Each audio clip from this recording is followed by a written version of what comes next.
እነሆ በትናንትናው ዕለት እጅግ በጣም በከፍተኛው ጭማሪ ያደረገ የነበረው የጥቁር ገበያ ወይም ደግሞ የሐዋላ ምንዛሬ እነሆ በዛሬው ዕለት ጨምሯል ወይስ ቀንሷል የሚለው መረጃ በዚህ ቪዲዮአችን አንድ በአንድ አብረን እንቃኛለን። በተጨማሪም ዕለት በዕለት ቀን በቀን እየጨመረ የሚገኘው የባንኮች ምንዛሬ ዋጋ ተመን በዛሬው ዕለትም እንደዚሁ ጭማሪ አሳይተዋል። እናም በዛሬው ዕለት ምን ያህል ጭማሪ አሳይተዋል በዚህ ቪዲዮአችን አንድ በአንድ አብረን እንቃኘዋለን። እንደዚሁም ቀጣይ የሚደረገው የዶላር ጨረታ መቼ ነው፣ እንደዚሁም ምን ያህል ዶላር ተበጅቶለታል በዚህ ቪዲዮአችን አንድ በአንድ አብረን እንመለከተዋለን። ሰላም ጤና ይስጥልን ክቡራትና ክቡራን አድማጭ ተመልካቾቻችን እንደምን አላችሁ፣ እንደምን ቆይታችኋል? ዛሬ ታህሳስ 9 2018 ያለውን የጥቁር ገበያ ሐዋላ ምንዛሬና የባንኮችን የምንዛሬ ዋጋ ተመን እንደዚሁ የግል ምንዛሬ ቢሮዎች በአሁኑ ሰዓት ላይ በስንት እየገዙ ነው በስንት እየሸጡ ነው የሚለው መረጃ በዚህ ቪዲዮአችን አንድ በአንድ አብረን እንቃኘዋለን። ቤተሰቦች በዛሬው ዕለት በጥቁር ገበያ ወይም ደግሞ በሐዋላ ምንዛሬ የ14 ሀገራቶችን የምንዛሬ ዋጋ ተመን በተጨማሪ በባንኮች ደረጃ ደግሞ የ6 ባንኮችን የምንዛሬ ዋጋ ተመን ከ6 ባንኮች አሪፍ ምንዛሬ እየመነዘረ የሚገኘው ባንክ የትኛው ባንክ ነው የሚለው መረጃ በዚህ ቪዲዮአችን አንድ በአንድ አብረን እንቃኘዋለን። በተጨማሪም በግል ምንዛሬ ቢሮዎች የ6 ሀገራቶችን የምንዛሬ ዋጋ ተመን በዛሬው ዕለት ጨምሯል ወይስ ቀንሷል የሚለው መረጃ በዚህ ቪዲዮአችን አንድ በአንድ አብረን እንቃኘዋለን። ቤተሰቦች በትናንትናው ዕለት እንደተመለከትነው የጥቁር ገበያ ወይም ደግሞ የሐዋላ ምንዛሬ እንደዚሁም በአጠቃላይ የኢትዮጵያ ምንዛሬ ጭማሪ ያደረገ ይገኛል። ለምን ጭማሪ እንዳደረገም በትናንትናው ዕለት ገልጬላችኋለሁ። ቤተሰቦች መግቢያው ላይ እንደነገርኳችሁ ቀጣይ የሚደረገው የዶላር ጨረታ መቼ ነው፣ እንደዚሁም ምን ያህል ዶላር ተበጅቶልታል እነግራችኋለሁ ባልኳችሁ መሰረት አሁን ልንገራችሁ። ቀጣይ የሚደረገው የዶላር ጨረታ ታህሳስ 28 ይደረጋል። እንደዚሁም የተበጀተለት የዶላር መጠን 70 ሚሊዮን ዶላር እንደሆነም ተመልክተናል። ይህን የገለጸው የኢትዮጵያ ብሔራዊ ባንክ ነው። ቤተሰቦች አሁን በቅርብ ጊዜ ከተደረጉት የዶላር ጨረታ አሁን በቅርብ የሚደረገው የዶላር ጨረታ ከፍ እንደሚልም ተመልክተናል። አሁን በቅርብ እንደሚታወቀው ህዳር 24 እና ታህሳስ 7 እንደተመለከትነው የዶላር ጨረታ ተደርጓል። በእነዚህም ጨረታ ላይ የወጣው የዶላር መጠን 50 ሚሊዮን ዶላር እንደሆነ ተመልክተናል። እንደዚሁም ታህሳስ 28 የሚደረገው የዶላር ጨረታ ላይ ደግሞ 70 ሚሊዮን ዶላር ለጨረታው እንዳቀረበም ተመልክተናል። በ20 ሚሊዮን ዶላር ልዩነት እንዳላቸውም ተመልክተናል። ቤተሰቦች ይሄ ዶላር ጨረታ እንግዲህ ከፍተኛ ለውጥ ያመጣል ተብሎ እየታሰበ ይገኛል። እሱ እንግዲህ በጊዜ ቆይታ አብረን እንመለከተዋለን። ቤተሰቦች እንደተመለከትነው እንግዲህ ምንዛሬ እጅግ በጣም በከፍተኛው እየጨመረ ይገኛል። ምሁራን እንደሚናገሩት ከሆነ ከዚህ በኋላ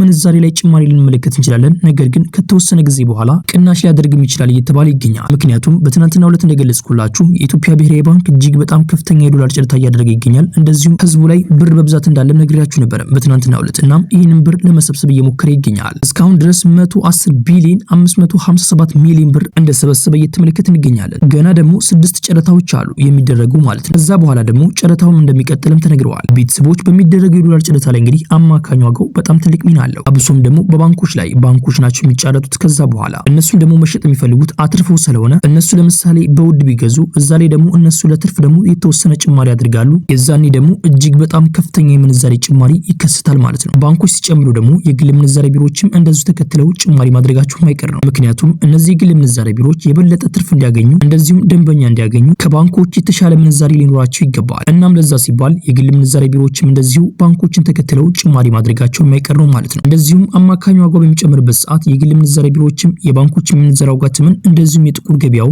መጨመሩ ማይቀር ነው። ባለፈው እንደተመለከትነው እንግዲህ ህዳር 24 ላይ ማለት ነው አማካኝ ዋጋው 154 ብር ከመሆኑ የተነሳ ጥቁር ገበያ ባንዴን ይጨምረው። እንደዚሁም ደግሞ ታህሳስ 7 አሁን በቅርብ ጋር እንደተመለከትነው አማካኝ ዋጋው በሳንቲም ብቻ ጭማሪ ስላደረገ እንደዚሁም ደግሞ በህገወጥ መንገድ በስልካቸው ብቻ ዶላር መግዛትና መሸጥ የሚቻልበት ቦታዎች ነበሩ። መንግስት እነዛ ቦታዎች ላይ እርምጃ እየወሰደ ነበር። በዛ ሰዓት መግዛትን መሸጥም አቁሞ ነበረ። ነገር ግን በአሁኑ ሰዓት ላይ እንደተከፈቱም ተመልክተናል። ቤተሰቦች ይሄ ደግሞ እጅግ በጣም ጥቁር ገበያውን እንዲጨምር እድል ይሰጠዋል። ቤተሰቦች በአጠቃላይ ምንዛሬ ከዚህ በኋላ ይጨምራል ወይስ ይቀንሳል? እሱን በጊዜ ቆይታ አብረን እንመለከተዋለን። ቤተሰቦች አብዛኛውን ጊዜ እንደምናደርገው በኮሜንት ላይ የሚጠይቁ ጥያቄዎችን መልሰጣለን። እናም በዛሬው ዕለት ምን ያህል ኮሜንቶች አሉ፣ ምን ያህል ኮሜንቶችን እንመልሳለን አንድ በአንድ በዚህ ቪዲዮአችን አብረን እንቃኘዋለን። ቤተሰቦች የመጀመሪያው ኮሜንት እንደዚህ ይላል። ኢትዮጵያ ንግድ ባንክ ጉርሻ ወይም ደግሞ 10 ብር ጉርሻው አለቀ እንዴ ብሎ ጠይቀዋል። አሁንም ድረስ አለ፣ ያውም ከዛ በላይ ጭማሪ አድርገዋል። ማለትም ጉርሻቸው ወደ 12 ብር እንዳደገም እየተመለከት እንገኛለን። ይህንን ጉርሻ የምታገኙት በኤጀንሲዎች ገንዘባችሁ ስትልኩ እንደዚሁም ደግሞ በነፋስት ፔ በነካሽጎ እንደዚሁም ደግሞ በኢትዮጵያ ንግድ ባንክ የራሱ አፕሊኬሽን አለ።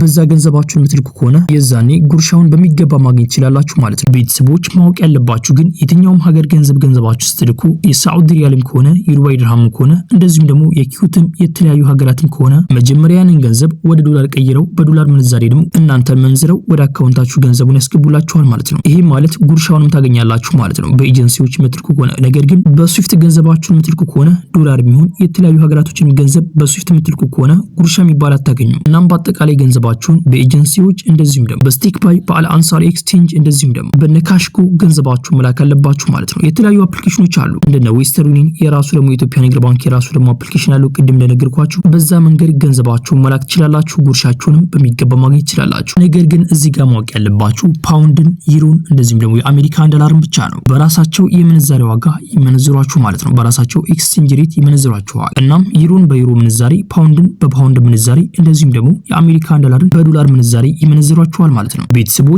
ወደ ቀጣይኛው ኮሜንት አለፈ። አካውንት ላይ ገንዘብ አስገባለሁ ነገር ግን ወጪ ካረኩኝ 3 አመት ሆኖኛል። እናም አካውንቴ ኢንአክቲቭ ሆኗል ማለት ነው እንዴ ብላ ጠይቃለች። አይደለም አካውንትሽ ዋናው መንቀሳቀሱ ነው። ገንዘብ ቢገባበትም የዛኔ ተንቀሳቅሷል ማለት ነው። ኢንአክቲቭ የሚሆነው ምንም ነገር ገንዘብ ሳይገባበት ሳይወጣበት ምንም ነገር ሞባይል ባንኪንግ እንደዚሁ ደግሞ ኤቲኤም ሳትጠቀሙበት ሲቀሩ ለአንድ አመት በዚህ መንገድ የሚቀጥል ከሆነ የዛኔ አካውንታችሁ ኢንአክቲቭ ይሆናል ማለት ነው። እናም ይህን ኢንአክቲቭ የሆነን አካውንት ወደ አክቲቭ ለመቀየር ግዴታ ወደ ኢትዮጵያ መምጣት አለባችሁ። ወደ ኢትዮጵያ መምጣት ከከበዳችሁ ደግሞ እናንተ ያላችሁበት ሀገር ኤምባሲ በመሄድ ለቤተሰባችሁ ውክልና ሰጣችሁ አካውንታችሁን እንዲያስተካክልላችሁ ማድረግ ትችላላችሁ። ያ ውክልና የሰጣችሁ ግለሰብ ግን ገንዘባችሁን ማውጣትም ማስገባትም ይችላል። ይህን ነገር እንድታውቁ ያክል ነው። አክቲቭ ሆነባችሁ ማለት በዲጂታል መንገድ ገንዘባችሁ መላክ ትችሉ ማለት ነው እንጂ ወደ እናንተ አካውንት ሌላ ግለሰብ በባንክ ቤት ሄዶ ማስተላለፍ ይችላል። ነገር ግን እናንተም በዲጂታል መንገድ ገንዘባችሁ መላክ ትችሉ። ነገር ግን እዛው ባንክ ቤት በመሄድ ገንዘባችሁን ማስገባትም ማውጣትም ትችላላችሁ ማለት ነው። ቤተሰቦች በዚህ ጉዳይ ላይ ጥያቄ ካላችሁ በኮሜንት ላይ አሳውቁኝ። እኛ የምናውቀው ከሆነ እንመልስላችኋል። ቤተሰቦች የዛሬው ኮሜንት ይመስል ነበር። ቤተሰቦች ያልተመለሱ ኮሜንቶች አሉ። በዛኛው ቻናላችን በኤፍጂ ዩቲዩብ ቻናላችን መልስላችኋለን። እናም በዛ መመልከታችሁ እንዳዘነጉ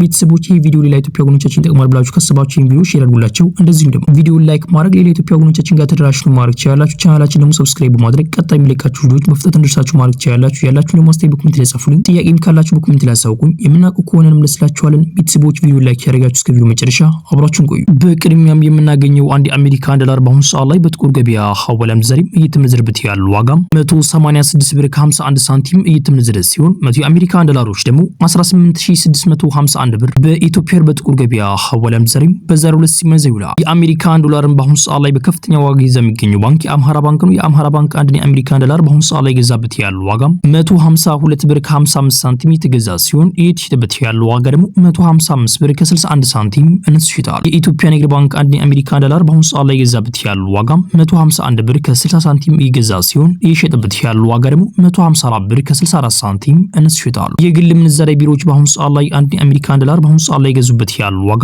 175 ብር ከ77 ሳንቲም የተገዛ ሲሆን እየተሸጠበት ያለው ዋጋ ደግሞ 179 ብር ከ28 ሳንቲም እንስ ይሸጣል። በቀጣይ የምናገኘው አንድ ዩሮ በአሁኑ ሰዓት ላይ በጥቁር ገበያ ሐዋላ ምንዛሬም እየተመነዘረበት ያለው ዋጋም 218 ብር ከ89 ሳንቲም እየተመነዘረ ሲሆን 100 ዩሮዎች ደግሞ 21889 ብር በኢትዮጵያ በጥቁር ገበያ ሐዋላ ምንዛሬም በዛሬው ዕለት ሲመነዘር ይውላል። ዩሮን በአሁኑ ሰዓት ላይ በከፍተኛ ዋጋ ይዞ የሚገኘው ባንክ የአምሃራ ባንክ ነው። የአምሃራ ባንክ አንድ ዩሮ እየገዛበት ያለው ዋጋም 179 ብር ከ62 ሳንቲም እየገዛ ሲሆን እየሸጠበት ያለው ዋጋ ደግሞ 183 ብር ከ21 ሳንቲም እንስ ይሸጣል። የኢትዮጵያ ንግድ ባንክ አንድ ዩሮ እየገዛበት ያለው ዋጋም 176 ብር ከ50 ሳንቲም እየገዛ ሲሆን እየሸጠበት ያለው ዋጋ ደግሞ 180 ብር ከ03 ሳንቲም እንስ ይሸጣል። የግል ምንዛሬ ቢሮዎች በአሁኑ ሰዓት ላይ አንድ ዩሮ እየገዙበት ያለው ዋጋም 198 ብር ከ57 ሳንቲም እየተገዛ ሲሆን እየተሸጠበት ያለው ዋጋ ደግሞ 202 ብር ከ54 ሳንቲም እንስ ይሸጣል። በቀጣይ የምናገኘው አንድ የካናዳ ዶላር በአሁኑ ሰዓት ላይ በጥቁር ገበያ ሐዋላ ምንዛሬም እየተመነዘረበት ያለው ዋጋም 135 ብር ከ27 ሳንቲም እየተመነዘረ ሲሆን 100 የካናዳ ዶላሮች ደግሞ 13527 ብር በኢትዮጵያ በጥቁር ገበያ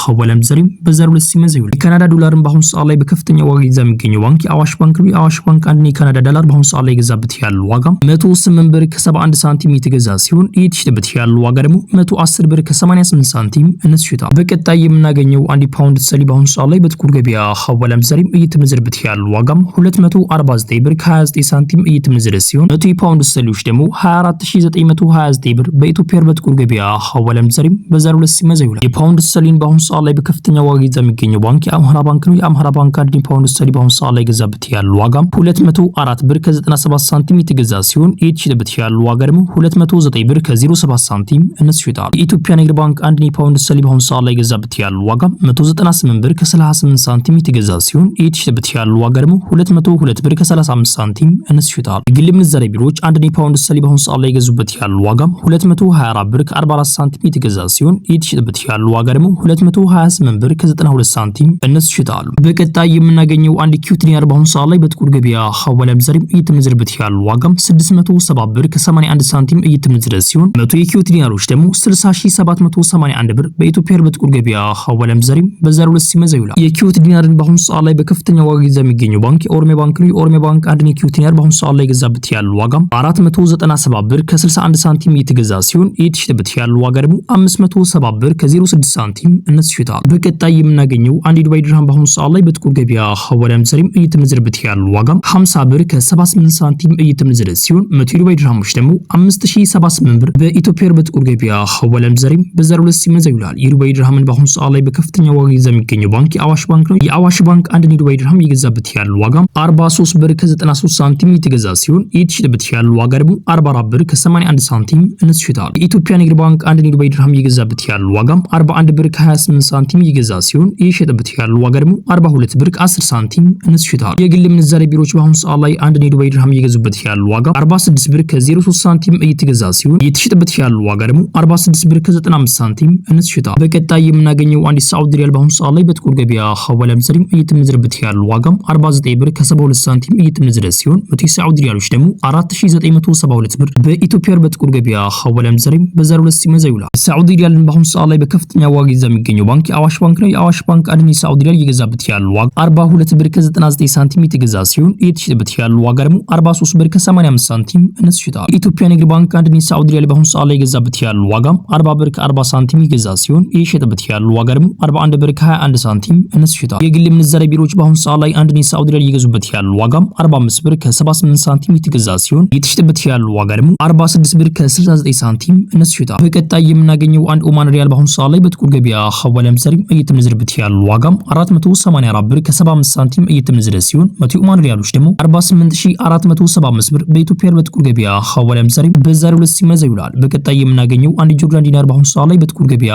ሐዋላ ምንዛሬም እየተመነዘረበት ያለው ዋጋም 263 ብር ከ06 ሳንቲም እየተመነዘረ ሲሆን 100 ጆርዳን ዲናሮች ደግሞ 26306 ብር በኢትዮጵያ በጥቁር ገበያ ሐዋላ ምንዛሬም በዛሬው ዕለት ሲመነዘር ይውላል። በቀጣይ የምናገኘው አንድ ባህሪን ዲናር በአሁኑ ሰዓት ላይ በጥቁር ገበያ ሐዋላ ምንዛሬም እየተመነዘረበት ያለው ዋጋም 494 ብር ከ60 ሳንቲም እየተመነዘረ ሲሆን 100 የባህሪን ዲናሮች ደግሞ 49460 ብር በኢትዮጵያ በጥቁር ገበያ ሐዋላ ምንዛሬም በዛሬው ዕለት ሲመነዘር ይውላል። በቀጣይ የምናገኘው አንድ እስራኤል ሽክል በአሁኑ ሰዓት ላይ በጥቁር ገበያ ሐዋላ ምንዛሬም እየተመነዘረበት ያለው ዋጋም 57 ብር ከ77 ሳንቲም እየተመነዘረ ሲሆን 100 የእስራኤል ሽክሎች ደግሞ 5777 ብር በኢትዮጵያ ብር በጥቁር ገበያ ሐዋላ ምንዛሬም በዛሬው ዕለት ሲመነዘር ይውላል። ቤተሰቦች የዛሬው ምንዛሬ መረጃ ይህን መስል ነበር። ቤተሰቦች በስልካችሁ ገንዘብ መስራት የምትፈልጉትን ወንድሞቻችን ቴሌግራም ቻናላችን ሊንክ ከዚህ ቪዲዮ ዲስክሪፕሽን ላይ አስቀምጬላችኋለሁ። በቅርብ ለእናንተ ምርጥ ስራዎችን ስለምናቀርብ አንተ የሚያስፈልጋችሁ ስልክና ኢንተርኔት ብቻ ነው። ከዛ ውጭ ምንም ነገር አያስፈልጋችሁም። ሁሉም ነገር በነፃ ነው። በጣም ብዙ ወንድሞቻችን እየሰሩበት ይገኛሉ። እናንተም እንድትሰሩበት ነው ወደ እናንተ ይዘላችሁ የመጣ ነው። ቤተሰቦች ይህ ቪዲዮ ሌላ ኢትዮጵያ ወገኖቻችን ይጠቅማል ብላችሁ ካሰባችሁ ይህን ቪዲዮ ሼር አድርጉላቸው። እንደዚህ ነው ቪዲዮ ላይክ ማድረጋችሁ እንዳትዘነጉ። ያላችሁን ደግሞ አስተያየት በኮሜንት ላይ ጻፉልኝ። ቻናላችንን ሰብስክራይብ ማድረጋችሁ እንዳትዘነጉ። ኢንሻአላህ በቀጣይ ቪዲዮ እስከምንገናኝ ቸር ቆዩልኝ።